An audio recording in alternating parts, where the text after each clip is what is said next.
Olá! Você já se perguntou assim: será que nunca mais eu vou tomar um banho decente? Será que nunca mais eu vou conseguir dormir uma noite inteira sem interrupção? Será que nunca mais eu vou conseguir fazer uma refeição tranquila, sem ninguém mexendo no meu prato? Será que nunca mais eu vou conseguir fazer xixi sem ter alguém batendo na porta? Será que nunca mais eu vou conseguir transar sem preocupar se alguém vai chegar, sem preocupar se alguém vai aparecer? Ali, na liberdade da relação a dois. Ai, será que nunca mais eu vou conseguir sair de casa tranquila, com minhas amigas, tomar um champanhe?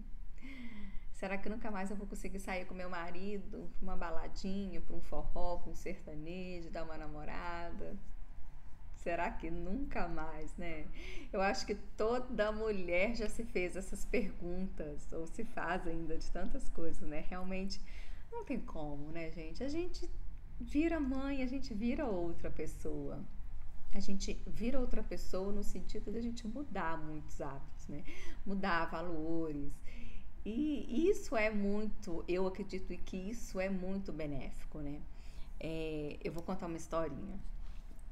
Era uma vez uma lagarta que vivia rastejando. Ela rastejava muito, muito, muito. Ai, ela estava cansada de ficar rastejando pela floresta. Ela rastejava, e aquilo estava incomodando ela. Ela cansou daquilo. Viu uma árvore linda, cheia de frutos e resolveu subir na árvore. Subiu, subiu, subiu, tava difícil, mas ela foi. Subiu, subiu e chegou lá no alto. Ai, quando ela chegou lá no alto, ela viu aquela vista, ela falou: vou ficar aqui e descansar. Eu estou exausta. E caiu num sono profundo. Dormiu, dormiu, dormiu. E aí, de repente, formou um casulo em volta dela. E quando ela acordou e ela viu aquele casulo, ela estava assim, tão feliz de poder estar protegida num lugar que ela resolveu ficar. Ela ficou feliz ali dentro, estava quentinho, gostosinho e falou assim: ah, vou ficar, vou continuar descansando, tá tão bom, eu mereço, a minha vida de rastejar estava muito difícil, eu vou descansar. E descansou e ficou lá dentro. Aí um belo dia ela cansou. Ai, quer saber? Não quero mais esse lugar quentinho, eu vou sair disso. E começou a mexer, a mexer, a mexer, a mexer. E de repente ela saiu do casulo. Mas ela começou a sentir um peso nas costas. E era um peso muito pesado. E ela mexia aquele peso, e ela mexia. E aquilo estava incomodando demais ela. Ela não estava aguentando aquilo, era muito pesado. E isso fazia com que ela não conseguisse rastejar como antes. Aí um belo dia surgiu uma borboleta branca e chegou perto dela. E aí, como é que você está? Ela disse: ai, um saco essa minha vida. Eu estava rastejando, rastejando, resolvi subir nessa árvore para descansar. Descansei, cansei de descansar e agora eu tenho esse peso nas minhas costas. A minha vida é assim, é só sofrimento, eu só fico com problema, com dor, tô cansada, tô exausta. Minha vida é puro sofrimento. E a borboleta branca falou assim: não, querida, isso daí nas suas costas são as suas asas. É só você bater que você vai voar. Voar? Não, que voar? Isso não é pra mim. Eu nascia pra rastejar, eu nasci pra sofrer. A minha vida não foi feita pra isso, não. Isso é pra você. Não, isso não é pra mim. Não, isso tá me ensinando. Ai, começou a achar ruim, achar ruim. E a borboleta branca falou assim: ó, quando você sentir a vontade, tenta bater as asas, você vai ver. Você nasceu pra voar. Tchau, foi embora. Aí saiu voando. E aí aquela lagarta ficou olhando para aquela borboleta. Gente, que voo bonito, né? Que legal. E ficou pensando: será que eu nasci para voar? Eu? A minha vida sempre foi um peso. Quando eu era mais nova, e começou a pensar na vida difícil que sempre teve e tal, não nasci para isso. Ela falou assim: vou tentar. Aí bateu um pouquinho, teve uma sensação gostosa. Falou: será que eu nasci para voar? Aí bateu mais um pouquinho, levantou um pouquinho do chão. Gente, será? Não, isso não é pra mim. Nossa, que ilusão, que ridículo. Até parece eu voar. Não, gente, nasci pra sofrer. A minha vida inteira foi sofrimento, carregar peso, dor. Isso faz parte da minha vida. A minha família toda é assim. Isso é pra mim, não é, não vou voar. Ai, ela ficou cansada de ficar tentando. Fechou os olhos e lembrou daquela borboleta branca voando. Teve uma sensação tão gostosa que de repente resolveu tentar de novo. E quando ela se viu, ela estava voando. E ela não acreditou naquilo, de tão feliz que ela ficou de saber que ela podia voar. Assim somos nós, né? Nós temos duas escolhas na nossa vida. A gente pode se transformar diante de um peso, de um sofrimento, ou a gente pode lamuriar e viver realmente esse padecer da vida. Foi de uma forma tão linda que a Érica e o Gelson falaram na live que os filhos deles são como canais de cura. Nossa, eu fiquei encantada com essa frase. Vocês percebem como que a gente pode pegar uma realidade e transformá-la numa coisa muito ruim, muito difícil, muito pesado e viver aquilo ali, levando aquilo ali, ou a gente pode pegar uma realidade que é a mesma realidade e transformá-la numa cura, numa libertação, num paraíso, né? E isso é muito importante a gente pensar, e não tem certo ou errado. Cada um tem direito de escolher o que quer para sua vida. E tá tudo bem, né? A questão é a gente saber aquilo que a gente vai escolher, acolher aquilo ali e viver aquilo ali, né? Então, a transformação, ela é possível, mas a gente tem que querer e a gente tem que acreditar. A gente tem que fechar os olhos e vislumbrar e sentir e de verdade começar a bater asa, né? Esse momento da pandemia, ele realmente tem sido um puerpério, né? Tem sido um puerpério não só no sentido dessas vivências que a gente está tendo, desse casulo, né? Confinamento do casulo, dessas vivências que a gente está tendo que viver com a gente, né? Voltar lá para dentro, nos conhecer sentimentos, sensações, viver inteligência emocional, como também até no tempo, né, gente? Porque o puerpério, normalmente, ele era conhecido como os 40 dias, a quarentena, que de quarentena não tem nada, né, gente? Não tem nem na pandemia, nem no pós-parto, né? A gente sabe que isso daí não tem uma data fixa, cada uma vive de um jeito. E é muito interessante porque a maternidade, ela é isso, né? A maternidade, ela é singular. Não importa as suas referências, não importa as suas leituras, não importa as pessoas que você tem na sua vida, não importa nada disso. Maternidade é singular. Cada uma vive de uma forma. E cada mãe vive de uma forma com o filho, né? A maternidade, eu acho que existem duas coisas em comum de todas as mães. É que a mãe, a mulher, né, depois que ela se torna mãe, ela se torna muito mais voltada para a oração, independente da religião e da crença dela. E a outra é que toda mãe, ela volta muito para o outro, principalmente no início, né? No início a gente praticamente vive o outro, né? Aquele bebezinho, aquele ser humano ali tão puro, tão fofo, tão seu, né? Assim, a gente vive uma relação tão amalgamada mesmo, né? Que você vive muito mais para ele, de nutrir, de dar colo. Você às vezes fica noite sem dormir, mas ele abre um sorriso para você e você tá lá, se derrete, fica ali por conta. Como também a gente reza muito, né? Ora muito, independente da religião. Então, eu acho que essas duas coisas, elas são muito similares, independente da forma que você exerce a maternidade. E o mais bonito da maternidade é essa singularidade, né? Por isso que eu não acredito em uma representatividade única. Não existe uma forma de representar a mãe brasileira, né? Muita gente fica buscando isso. E não existe, você vai ser a mãe que você pode ser, não é a mãe que você quer ser, né? Isso também tem uma outra diferença. Tem um gap entre o que você quer e o que você pode. Porque muitas vezes a gente quer ser uma mãe que nunca vai gritar. Gente, eu já gritei, infelizmente. Dei um grito para nunca mais, mas eu surtei, né? Dei um grito e assustei com o meu próprio grito e foi ótimo, foi uma experiência muito boa. Não me sinto culpada, não me chicoteio, não, faz parte, aprendi com isso. Aprendi com um grito que eu dei, que é a pior coisa que existe nessa vida é dar um grito, né?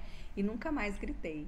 Então, a gente tem que aprender com os nossos erros, que eu nem gosto de chamar de erros, eu acho que são os caminhos que a gente segue que não são benéficos para nós. Eu prefiro ver dessa forma. Mas não que eu tenha problema com erro, né? A nossa sociedade também, a nossa geração, né? As novinhas que nem eu, foram, foram criadas, né? Foram educadas achando que a gente não pode errar. Claro que pode, gente. Errar faz parte. E errar é um eterno aprendizado, né? Não tô falando que a gente tem que sair errando, mas errou, aprendeu, levantou, sacudiu e foi, segue, né? Vida que segue, né? Eu nunca fui de me sentir culpada mesmo, nunca. Vocês nunca vão me ver falar, eu tenho culpa disso. Não, eu acho muito, eu gosto muito de falar da autorresponsabilidade, eu acho muito importante a gente internalizar isso. Por quê? Porque quando você faz alguma coisa que você errou, você machucou alguém, pede desculpa. Errou, conserta, redime seu erro e segue para você não errar mais. Porque quando a gente fica nessa zona de conforto da culpa, né? A culpa é uma zona de conforto. Ah, eu errei, eu sou uma vítima, ah, não sei o que, coitadinho de mim. A gente vai viver nessa zona de conforto, esse vitimismo, e a gente não sai do lugar, né? A autorresponsabilidade não, a gente pega aquilo que não foi bom, aquele erro, aquela situação e segue em frente, né? Então, é muito importante a gente pensar nessa questão da maternidade, de como a gente tem exercido a nossa maternidade, que ela é singular. Não ficar se culpando, não ficar se remoendo, principalmente agora que a gente está vivendo essa pandemia, né? Que a gente realmente está vivendo aquilo que consegue, né? Tá vendo como que não é o que a gente quer ser, é o que a gente pode ser, né? Aquilo que a gente dá conta, né? Vive o que você dá conta. Não dá para poder. E outra coisa, a gente às vezes, principalmente agora na pandemia, que a gente não tem tanto contato com as pessoas e a gente fica na internet, né? Aí a gente vai ver as redes sociais, gente, é muita gente que coloca coisa ali que não é verdadeiro, né? Que não é real. Tem muita gente, as pessoas vão colocar aquilo que elas querem, tem muita máscara, tem muita máscara, né? A tal da máscara. Aliás, tem muita máscara mais dentro de casa do que fora de casa, né? Então agora é hora de tirar a máscara dentro de casa, né? A máscara a gente usa fora, né? Agora a outra máscara a gente tem que tirar dentro de casa. Dentro de casa não tem que ter máscara mais. Dentro de casa a gente tem que ser cada vez mais verdadeiro, né? Isso faz mais do que necessário para a gente poder viver a borboleta, né? Eu gosto, eu quero ser borboleta, eu gosto, eu acho lindo o voo, eu acho a liberdade para mim, ela é um valor realmente, sim, é o primeiro valor que eu tenho, inclusive, porque eu acho que não tem nada mais bonito do que a gente ser livre, né? Essa liberdade de você realmente viver aquilo que é a sua essência, você ser quem você veio para ser. Você não ter vergonha, não ter medo, né? Muita gente tem medo, medo de falar o que sente, medo de falar medo de se expor, né? A vulnerabilidade está aí para a gente viver e viver de forma plena. Perfeição não existe, não existe, gente, não existe. Não adianta, eu sei que ainda a maioria das mulheres buscam a perfeição, não existe, gente, não existe. Nós somos um vaso nas mãos do olheiro, estamos sendo moldadas. A gente pode ser cada vez melhor, né? A gente pode buscar a excelência. Sim, temos que buscar a nossa melhor versão, óbvio. Mas perfeição não existe. Uma vez, quando a gente estava namorando, foi tão bonitinho, a gente estava fazendo um desenho e a gente tem muito como símbolo uma árvore, a nossa relação, né? Eu adoro a árvore, isso tem um significado muito grande para a nossa vida, para o nosso relacionamento. E aí o Gedeon escreveu assim: amar é entender que ninguém é perfeito um para o outro. E eu encarnei mesmo essa frase e a gente vive muito isso. A gente não é perfeito nem pra gente nem pro outro. Não existe essa ideia de perfeição, né? E são nessas... Tem até uma historinha do porco espinho, né? Eu não lembro direito, mas que os espinhos, né? Os porcos espinhos ficavam incomodados com os espinhos uns dos outros. E aí eles estavam vivendo muito sozinhos, aí eles resolveram conviver com isso, né? E é isso, a gente tem que aprender a conviver com o espinho do outro. E aquilo ali vai te crescer, né? Quantas coisas hoje que eu sou evoluída no sentido de crescimento mesmo, né? Que eu tinha, às vezes, como fraqueza, como impotência, alguma coisa assim, que eu cresci por causa do Gedeon, né? Porque ele tinha isso como um ponto forte. Então é muito importante a gente realmente enxergar ali as coisas boas e não tão boas da pessoa que vive com a gente, do nosso parceiro, e de alguma forma crescer com aquilo ali, né? E se você for parar para pensar, você vai ver que tem muita coisa, muita. Aqui em casa eu tenho milhões de exemplos, né? E a gente entender que a maternidade, ela é singular. A maternidade é solitária. Eu lembro, eu estava conversando esses dias com uma amiga minha, eu lembro quando os meninos, eu acabei fazendo cesárea, né? Eu entrei em trabalho de parto, a gente ia ter parto normal, mas não estava ouvindo o coraçãozinho do Emanuel. Aí correram comigo para a sala, para o bloco cirúrgico, para poder fazer a cesárea. E aí teve 2 momentos nesse tempo. Teve um momento que eles entraram comigo, fecharam as portas do bloco e falaram com o Gedeon assim: você vai ter que ficar aqui fora um pouco. E eu fiquei lá dentro sozinha com ele, com a equipe, né? Mas eu tava sozinha, né? Porque... E aquele momento ali não durou, não deve ter durado 10 segundos, gente, mas pra mim foi assim, e ainda fiquei sentada, né, pra tomar a injeção e o médico falou assim: você tem que ficar quieta. E eu falei: gente, que horror isso, né? Eu vivi ali, assim, 10 segundos de solidão triste. Aí fizeram a cesárea, os meninos nasceram, e aí levaram eles pra UTI, né? Então eu não fiquei com eles. E o Gedeon tava com muita fome, porque eu entrei em trabalho de parto na quarta-feira, 5 horas da tarde, mais ou menos. E eu fui ganhar os meninos na quinta, 12:07. E aí ele foi almoçar, que ele tava com muita fome, e eu fiquei naquela sala de espera, que a gente tem que ficar de observação, né? Sala de observação, sozinha, né? E o médico disse que eu não podia levantar a cabeça, porque podia me dar enxaqueca. E eu nunca tive já tive dor de cabeça, mas eu nunca tive essa frequência, né, de dor de cabeça, que muita gente tem. Então, dor de cabeça pra mim é uma coisa rara, que raras vezes aconteceram, e eu nunca gostei, né, ninguém gosta. E eu fiquei preocupada, enxaqueca, não quero ter isso não. Então eu fiquei quietinha, imóvel assim, né, sem mexer. Só que eu tava muito sozinha, eu fiquei muito mal, o celular não funcionava lá dentro, eu não tinha ninguém pra conversar. E eu falei assim: meu Deus, que horror isso, cadê meus filhos? Eu não tinha notícia dos meus filhos. Aí todo enfermeiro que passava assim, eu gritava: fulano, a louca, né? Ciclano, vem aqui, cadê meus filhos? Levaram meus filhos de mim, né? Eu não tava entendendo nada que tava acontecendo, nada. E aí, esse momento meu de solidão foi muito interessante, porque assim, foi muito interessante assim, foi triste mesmo, sério. Eu tô falando rindo, gente, mas eu sofri muito, eu chorei muito com isso. Mas foi interessante no sentido que eu percebi ali como que muitas vezes na maternidade a gente vai viver essa maternidade solitária, né? Por mais rede de apoio que você tenha, por mais que seu marido seja super paizão, participativo, tem muitos momentos da maternidade que eles são solitários. É você e aquela criança ali e Deus, né? E aí eu lembro que depois que o Gedeon chegou, eu tive tipo um orgasmo. Nossa, graças a Deus você chegou, você demorou demais, tadinho, deve ter passado 10 minutos. Ai, eu tô aqui sozinha, não sei o quê. E eu tive vários momentos assim depois, até hoje, né? Até hoje, né? Quantas vezes ainda nessa pandemia eu tenho passado a maternidade de uma forma muito solitária. E às vezes não é bom, não é gostoso, né? A gente quer ter alguém ali do nosso lado para poder dividir uma situação, para dar um abraço, né, gente? Um abraço é conforto demais. Um abraço é uma forma de você dizer para aquela pessoa: tá tudo bem, isso vai passar. E é engraçado que isso de vai passar, né? Todas as mães, todas, quando a gente tá ali no início, fala: olha, isso vai passar. Quando crescer, você vai sentir saudade. Até hoje eu ouço isso, claro, né? Que os meninos ainda têm 4 anos. Tudo vai passar. Mas eu sempre fiquei incomodada com essa frase. Primeiro que eu sempre achei ela muito passiva, né? Tudo vai passar, como se, tipo assim, fosse uma mágica e a gente não fizesse nada. Não, tudo vai passar, gente. Mas a gente precisa de passar pelo tudo vai passar, né? É a gente que precisa passar por ele. E muitas vezes eu pensava assim, igual a história do leite ferver. Não sei se vocês já passaram por essa experiência, né, do leite ferver. O leite tá lá, você põe ele lá para ferver. Enquanto você ficar ali, ele não vai ferver. Você pode ficar ali 1 hora, o leite não ferve. Você sai dali para fazer qualquer coisa, o leite ferve.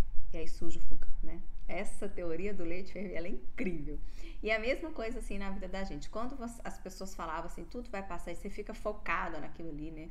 Ah, isso tá difícil, aquilo não vai ferver. A hora que você desencana, né? Que você esquece daquilo ali, que você, olha, já fiz a minha parte, vamos, vida que segue, vamos fluir, aí aquilo ali passa, né? E eu vejo muito isso acontece muito. Eu lembro quando o Anielo, principalmente, ele tinha muita dificuldade para dormir. Gente, eu levantei umas 18 vezes uma noite, eu e Gedeon revezando. Eu não tava aguentando mais. Eu falei assim, meu Deus, uns 40 dias direto, assim. Nossa, eu falei, meu Deus, não tô aguentando mais. Aí eu comecei a exercitar isso. Não, isso vai passar, isso vai passar. E parei de pensar nisso e passou, né? Tem muito isso, essa questão de uma certa magia em torno do leite ferver, né? E quando a gente para de focar ali naquele problema e a gente tá fazendo a nossa parte, vamos deixar fluir, aquilo ali flui, né? E não fica tão pesado. E tem muitas coisas da maternidade, né, que a gente, lá do início principalmente, né, que eu acho que o mais punk é o início. Eu sempre falo isso, que até um ano e meio eu acho que é a parte mais punk da maternidade, porque é tudo muito novo, né, e a gente, por mais que a gente leia todos os livros, a experiência é uma só. Por isso que para mim a maternidade ela é muito singular. Cada mulher vai viver de um jeito, mesmo que você vive igualzinho, você tem as mesmas pessoas para ajudar, você tem mesmo cenário, mesmo tudo, a sua forma de viver é diferente, porque nós somos pessoas completamente diferentes, somos únicas mesmo, né? Cada um vem de uma história, uma bagagem, um repertório, vem o marido com o outro, então não tem jeito, a maternidade, ela realmente é muito singular, né?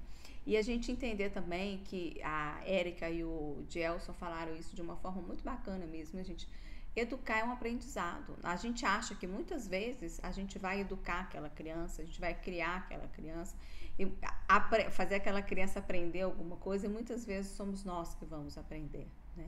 Eu acredito muito que os filhos constroem junto com a gente a maternidade. A maternidade é uma construção, né? Eu também não acredito naquela frase, nasce um filho, nasce uma mãe, não. Nasce um filho e nasce a possibilidade da gente ser uma mãe, né? Porque a gente vai viver na maternidade ali todos os dias, é uma construção, né? Eu acho que a gente, enquanto mulher, a gente nasce com essas características maternas, vamos dizer assim, que é o zelo, o cuidado, a compaixão, né? O olhar para o outro, a doação, né? O afeto. Eu acho que a gente tem isso, toda mulher nasce com isso dentro dela. E isso, ele fica evidente quando você tem um filho. Mas eu acho que a maternidade em si, ela é construída. A gente pode até nasce um filho, nascer uma mãe. Mas a maternidade em si, o exercício da maternidade, não a mãe no sentido espiritual. Acho que a mãe nasce mesmo ali, né? A partir do momento que a gente está grávida. Mas o exercício da maternidade a gente vai construindo e a gente chega ao final da vida. Mamãe esses dias falou comigo, filha, até hoje eu tô aprendendo com vocês, imagina, mamãe vai fazer 70 anos. Então é assim, acho que a gente vai aprendendo mesmo com o tempo, sabe? E a gente vai construindo assim a nossa forma de ser mãe, né? A nossa forma de exercer aquela maternidade, os pais, a forma de exercer a paternidade. Olha que cenário lindo que a gente tem vivido hoje, né? Eu não tive uma experiência com meu pai como o Gedeon tem com os meninos aqui em casa. É muito diferente, né? Então, são esses exercícios, a gente vai aprendendo com o tempo, com cada geração, com cada forma que vem aí de viver. E é tudo muito rico, é um aprendizado de ambos os lados, né? Então é muito importante a gente entender isso e viver essa transformação. Eu particularmente, eu realmente acho que ser mãe transforma. Eu acho que essa transformação é tudo isso que a gente tem vivido na pandemia. Eu ando gostando muito dessa analogia da maternidade com a pandemia, porque eu acredito mesmo que esse tempo de casulo, que é o tempo do puerpério, que é o tempo que a gente vive ali, a nossa relação amalgamada com aquele ser, que a gente se resguarda, né? A gente fica vivendo um tempo de privações, de outras coisas, mas ali é uma oportunidade maravilhosa da gente descobrir quem a gente é, né? Da gente descobrir a nossa essência, da gente resgatar a nossa identidade, ou então de verdade saber quem somos, que às vezes a gente nunca soube quem a gente é. Então eu acho uma excelente oportunidade de verdade da gente voltar para dentro da gente, nos conhecer pelos filhos, né? Os nossos filhos têm comportamentos que fazem com que a gente se veja neles, ou veja o nosso marido neles, e a gente pode ou melhorar isso na gente, ou então valorizar aquilo, olha que legal, eu também sou assim, isso é muito bom, isso é valoroso, ou então, não, gente, isso não é tão bom aqui, eu não tô vendo isso como algo tão bom, o que eu posso melhorar para isso não ficar tão evidente? Então, eu só consigo realmente perceber a maternidade como um processo de transformação. Esse é um dos motivos que eu sempre falo que eu não concordo com a frase do padecer. É por isso, porque eu vejo o padecer muito como essa lagarta. Essa lagarta que fica ali puxando, puxando e reclamando e achando ruim, tudo é problema, tudo é culpa, tudo é vítima, tudo é historinha. E quando você pega essas asas, ao invés de ficar carregando essas asas com essa lamúria, com essa angústia, com esse peso, com esse medo, você pega essas asas, põe ela para voar, você flui, né? É a água que flui. O sentido da água é esse, é fluir, né? O sentido da nossa vida é fluir, é a gente permitir viver aquilo que a gente foi feita para viver. E como é importante a gente entender isso, né? O que foi, amor? Vem cá. Você caiu? Ó. Pronto, meu amorzinho. Você tá lá brincando com seu irmão? Então tá, pode ir lá brincar, tá bom? Então é muito importante a gente permitir que realmente a nossa vida seja aquilo que ela foi feita para ser. Porque se a gente ficar lutando contra, se a gente ficar lutando contra a asa, que é a nossa libertação, né? Eu acho tão importante a gente pensar nisso, se a gente ficar lutando contra as dificuldades, os sofrimentos. Eu vi, meu amor. Quanto mais a gente ficar lutando contra isso, é pior, porque a gente vai estar lutando contra o quê? A nossa própria natureza. Então eu queria deixar muito essa reflexão pra gente, né? Como que você tem visto esse processo? Você tem visto as asas como um processo de transformação, esse peso das asas como realmente um processo de transformação, né, para a sua vida?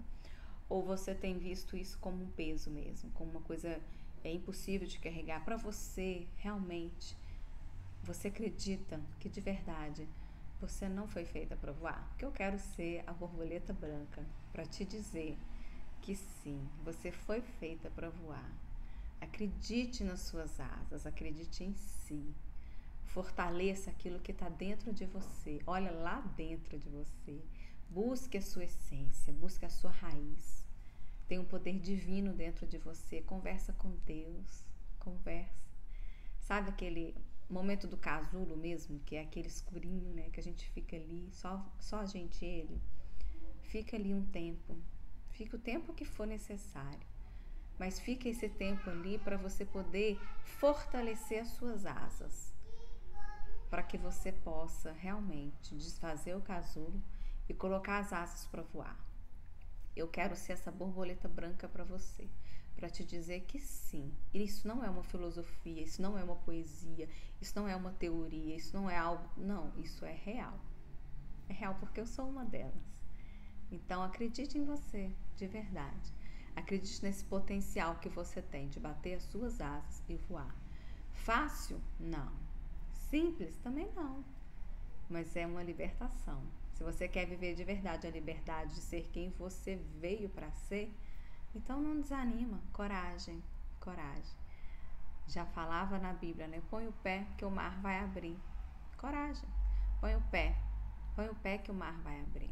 Põe o pé, porque não tem jeito. Se você colocar o pé, a sensação é tão boa e você vai sentir que você está fluindo. Não tem nada melhor nessa vida do que essa sensação de fluir, de paz interior, sabe? Quando muita gente pergunta assim pra mim, como que eu sei quando eu tô cumprindo o meu propósito? Você sabe, porque pode acontecer qualquer pandemia no mundo, de qualquer esfera, de qualquer forma, qualquer problema, qualquer circunstância, que você vai estar em paz. E eu não falo em paz zen, né? Eu falo em paz, e não estou falando isso criticando, é com muito respeito. Estou querendo dizer que é uma paz no sentido de que você está vivendo o que você veio para viver. Então, as circunstâncias, elas não são um problema.